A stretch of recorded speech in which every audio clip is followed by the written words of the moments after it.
Assalamualaikum dan salam sejahtera. Anda sedang menonton Agenda AWANI dan kerana kita ingin melihat kepada dunia pelaburan, tidak ada pemulihan ekonomi dalam dunia kepada negara yang berdagang secara terbuka tanpa pelaburan antarabangsa.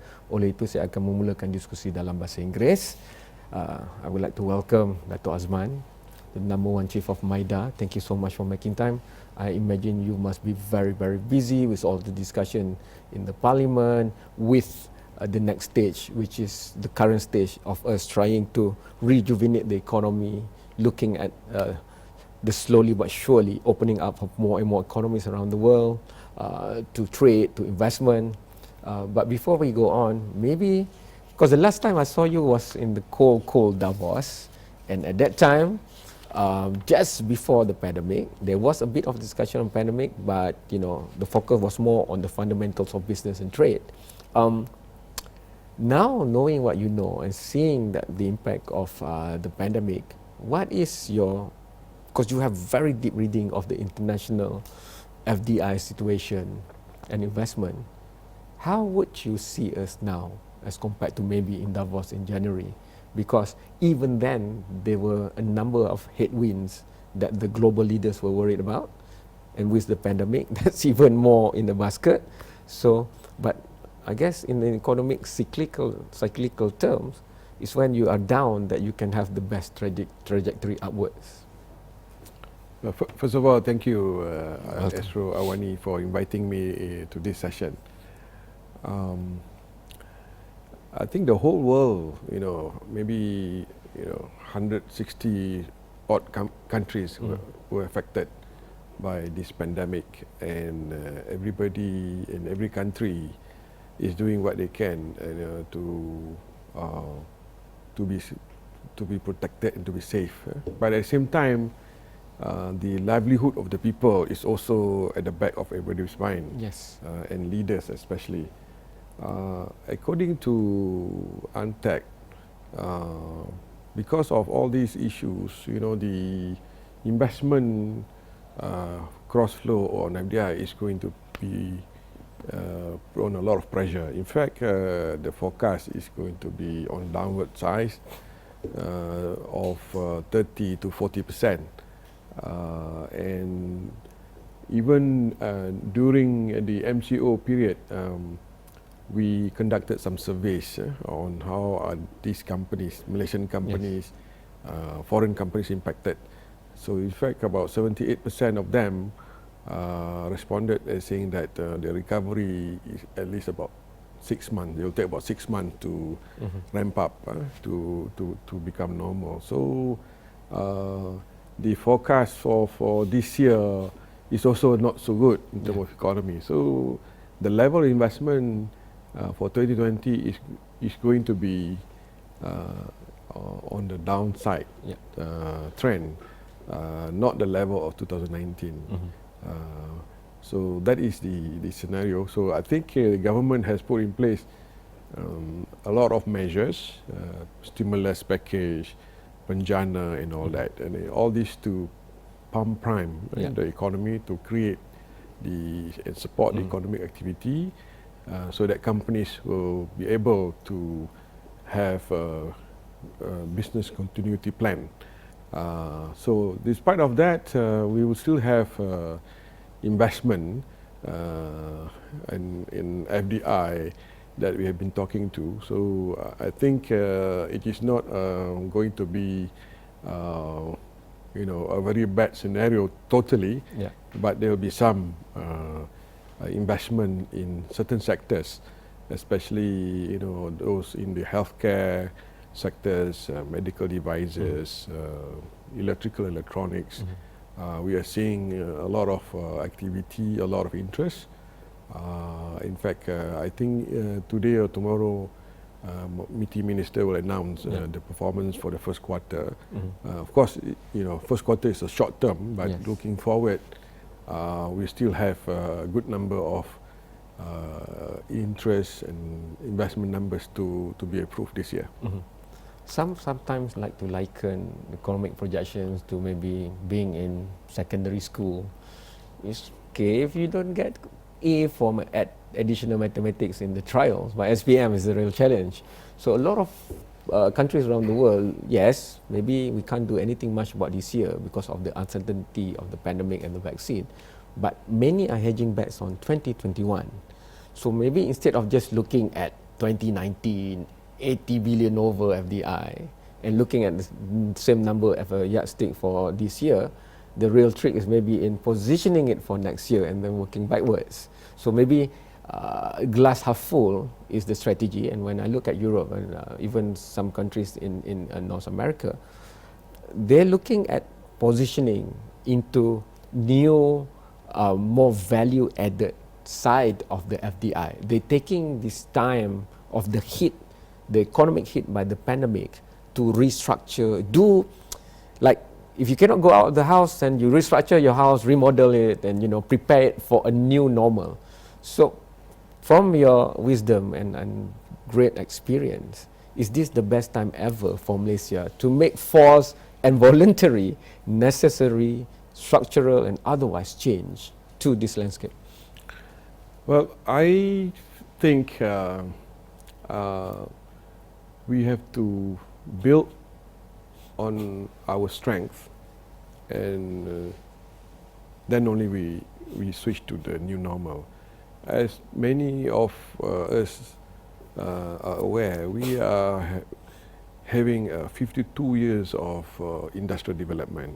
So when you say 52 years of industrial development, you have developed the infrastructure in the ecosystem that are conducive for investment, supply chain, what we call certain clusters, to support industries and FDI for exports, education system and all that. So this is the strength of Malaysia, the value proposition that Malaysia has built over the years, market access to many countries around the world.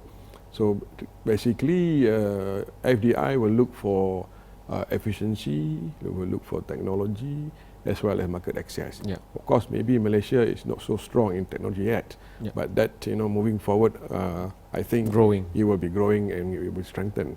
So we have this value proposition as a country, and when you have all these basic needs to support investment in the economy, then it will be very easy for investors to come and do business and invest in Malaysia.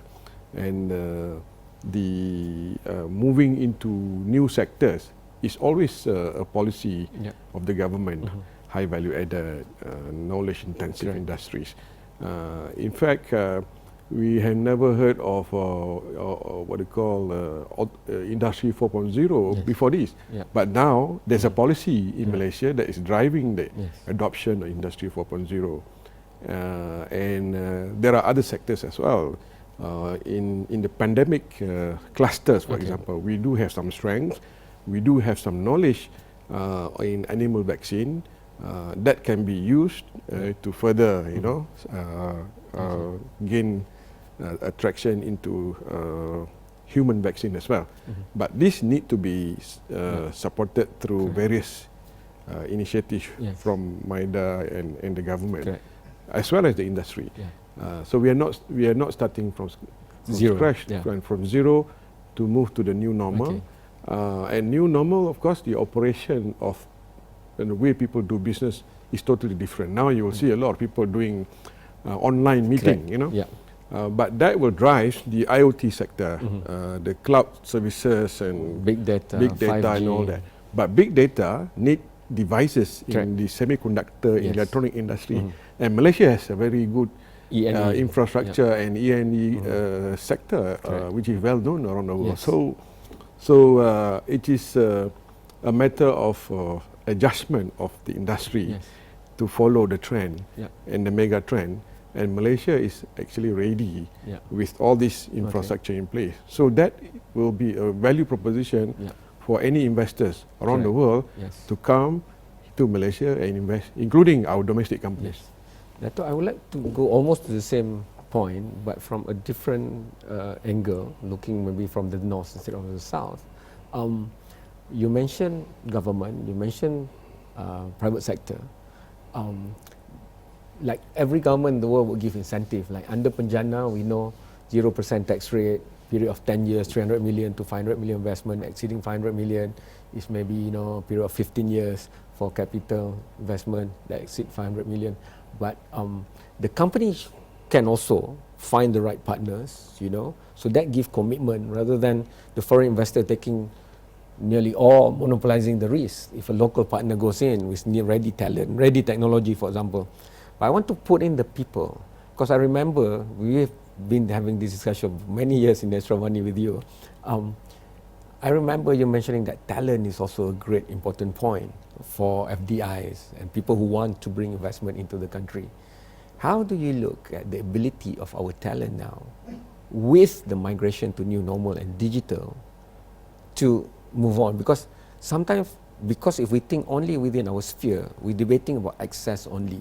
But for those who are already very in front, like you say in E&E, in big data, in IoT, in startup companies, Series A, B and whatnot, maybe these are the elite few, if I can use that term, to move and attract new strategies in the new normal of investment. Yes, in fact, when I mentioned the infrastructure and ecosystem, it's not the bricks and mortars only. People is very important. In fact, when Intel first invested in Malaysia, actually, it was the people that attracted them to come to Malaysia. So that has not changed. So Malaysia will have to go on what we call reskilling and upskilling of our people. The curriculum of the institution, training institution, maybe to the levels, school levels, universities and other technical institute need to what we call update the curriculum according to the current need. And that initiative is already begun in the government in putting in resources to support that. Maybe at the right time, I think the government will now, especially coming into 12 Malaysia Plan, a lot of emphasis will be given to prepare Malaysia for the future.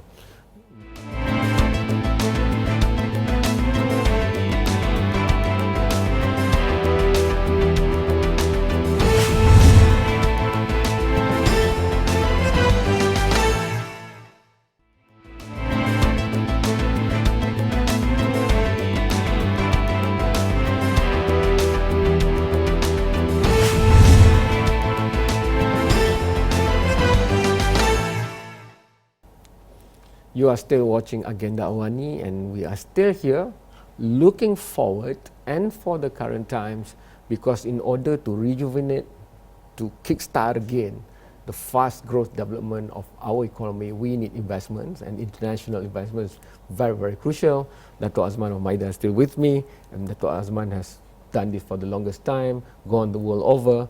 But Dato', sometimes it's doom and gloom, is we'll only look at macro, but we've got to go out and get what's good for us, what's best for us. So in this light, can you share a bit of strategy with us so that we can, maybe the layman, the parents can plan maybe the medium term for their kids, like you say, for IR and big data, because many of your investment that you help bring in doesn't materialize only in 1 or 2 years. It will be over several years.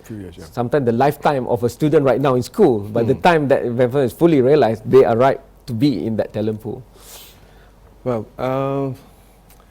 yes, the sectors, as I mentioned earlier, we are moving, distancing ourselves with those industries that were labor intensive, low technology and all that, So now it's a continuous effort that Maida and the government is pushing for knowledge base, high technology and high value added.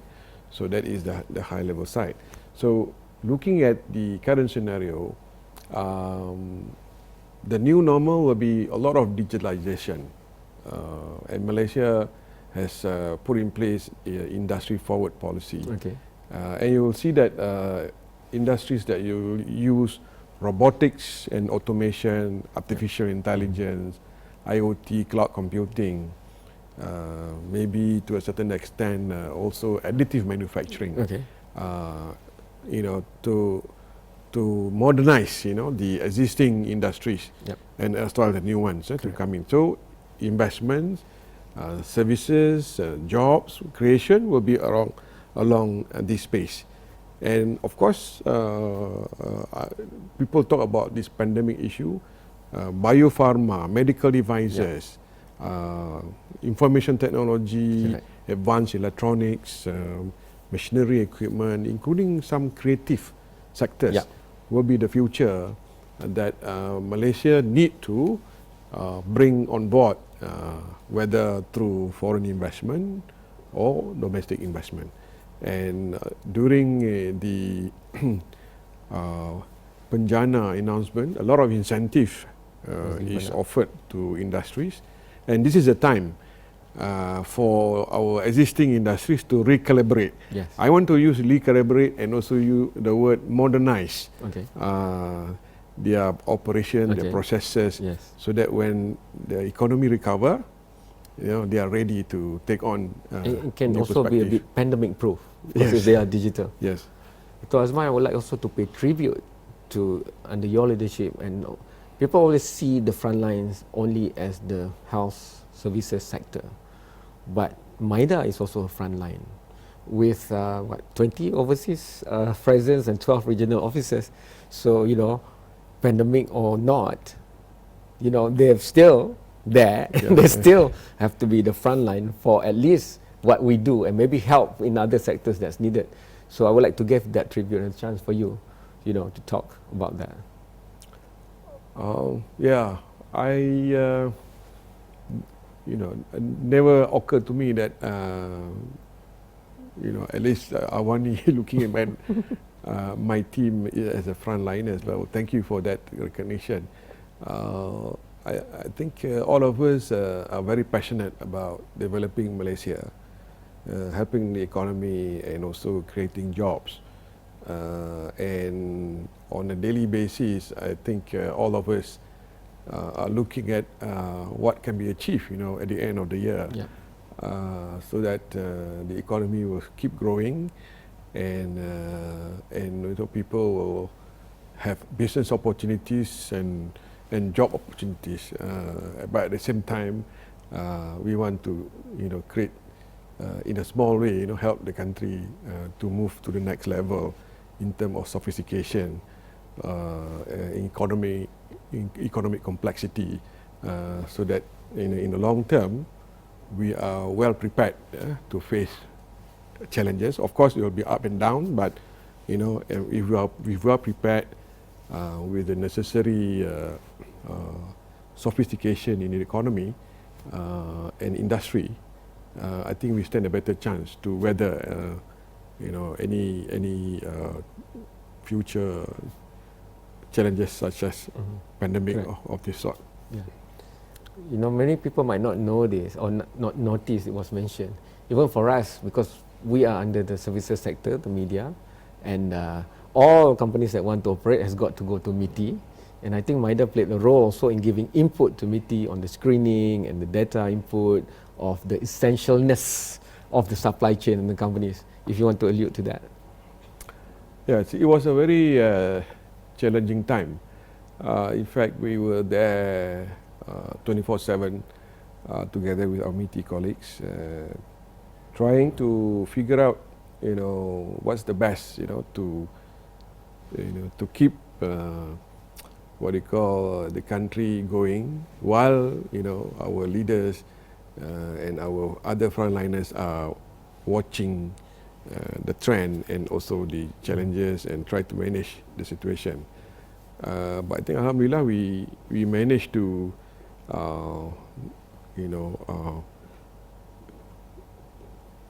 put in the necessary steps with the help of industry as well. It's not MIDA alone. Correct. We must recognize the industry, and Multi-partners, MIDA, we will work very closely in terms of identifying the essential sectors, as well as the SOPs actually. Yes. The SOPs, in the government will not be able to do it without the industry as well. Correct. So it's a lot of contribution, a lot of hours spent on discussing and how our industry has learned on their operation in China and how China did it, how Korea did it, and we compare notes and we use that as a template to help the government. Dato', whether it's in the Alps of Davos or here, never enough time with you, a few minutes left. So maybe I'm going to pick this question because I know some of the people out there really thinking about this. Since you have that hindsight and that vantage point, what sort of industry are looking more encouraging towards the end of the year and next year? So maybe, if people were to pivot, we know that there's 5.3%, jobless people in the country, which is going towards more of the 1 million mark. And people maybe, wanting to angle their business or want to do new business. So if you can give your expert opinion on the industries to look out for. Yeah.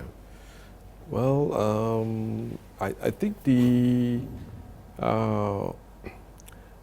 when you have this new normal, the way that people do business, so it will create a lot of activity in the online space. Then, if you go further, you'll see that, as I mentioned earlier, the devices, the sensors, automation, healthcare related, medical devices related activities and kind of sectors will be the one that is going to have a strong interest. In fact, in the first quarter itself, we are seeing the electrical, electronics, machinery equipment, chemical, as well as medical devices at the top, top 5 sectors. Domestically, I think it will also be the rubber glove. Everybody knows that, and the supply chain of rubber glove, as well as the logistic sectors. So logistic plays an important role during the pandemic, and they are very busy, delivering products ordered online. So along this framework, I think that will be the sector to watch for this year. Next year, of course, when the economy recovers, other sectors will come up. Dato', just like football, I know there are many teams, but if you talk about English Premier League, people talk about Liverpool, Manchester, the top tier. Similarly, for investment, people thinking about United States of America and China. I remember in Davos, and thanks to Maida, without Maida, I would not survive Davos. It's true, only team might not be there. That was one of the favorite topic on the 21st of January in Davos, which is America versus China trade war, as they term it. But now we know that even with the pandemic, certain things are still ongoing on that front. It's not like everything is dropped for the pandemic. So what would your view be? Maybe we're going to leave this discussion with that, because Malaysia has to look out to the bigger giants, and then there's this thing going on, and that's the pandemic urgency. So how do we navigate that? Well, I would say Malaysia is open for business to all countries. And if you look at Malaysia now, we are connected to 100 over countries in terms of trade routes, connectivity. And Malaysia has the value proposition and strength that I mentioned earlier, of industrial base. That we are the supplier to the world. We are in the global value chain. So, whatever happens out there, external shocks or disruptions in supply chain, I think Malaysia is ready to play a role there in the context of, we can host any companies, because the strength of Malaysia, English is widely spoken, our rules and regulation is very friendly to foreign investment, infrastructure that has been built over the last many years, and there are many already a proven track record of companies, multinational companies that are doing business in Malaysia can validate that. So I think you put the two and two together, we are, already in the right spot, in the right location. So we will be able to, I don't want to say take advantage, but maybe contribute Correct. To the challenges faced by the world. And instead of looking at the investment not there, look at the pent-up demand that's around the world, right, Dato'? Yeah. Thank you so much. I would like to personally, again, on behalf of Astro, thank all the frontliners of investment for the country, which is Maida, and all the executive and the people working in many offices around the world, some even in the very hard-hit country of COVID. Thank you so much, Dato', for leading the Malaysian front on that line. Thank you so much to you for watching. And again, without Maida Sharing Resources Network and every single help that we can get in Davos, Astro would not be able to interview the great people in Davos. There's only one Malaysian media company allowed to be at the Media Village and in the Congress Center in Davos. That's Astro. But without the compass given and the wisdom of Maida, will not be there. In fact, when I interview people, the first thing, oh, you're from Malaysia? Maida? Then they can ask that question. So I know you guys have been doing great job. Thank you. Thank you so much for the country. Thanks to you for watching. Ini adalah Agenda Wani dan insyaAllah kita boleh menjanakan semula kebangkitan Malaysia dalam pelbagai sektor termasuklah ekonomi dan pelaburan.